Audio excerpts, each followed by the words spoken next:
I'd like to perform for you tonight the Sermon on the Mount, perhaps the most famous speech ever delivered. And tonight, you get to hear it as a speech. Then, I would like to present to you what I like to call the Sermon on the TV, because to be an American is really to live between two different storytellers. We hear one story in church, and then the minute we walk out the door, we hear all these other stories.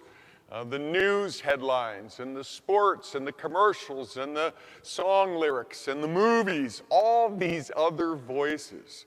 And I'm kind of a poster boy for that tug-of-war that most American families find themselves in the middle of.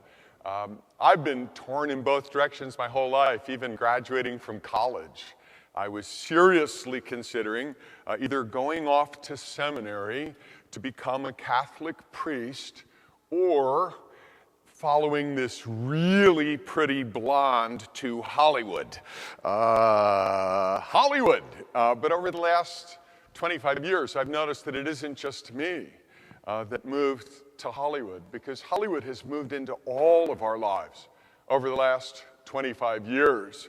Anybody who's been growing up or been a parent over the last 25 years can't help but have noticed that there's another parent in the house. So after we hear these famous words of the Sermon on the Mount, I'd like to suggest to you three other Beatitudes that we get from the media that I struggle with, and as I travel around the country to just about every state every year, I just hear other families struggle with the same three teachings we get from the voices out there that we tend to live instead of the Sermon on the Mount. But first, I would like to perform for you the Sermon on the Mount. Rather than just recite the words of the Sermon on the Mount to help us understand it a little bit better, or maybe just hear it with fresh ears, I'd like to set it within the context of a story that I am going to act out.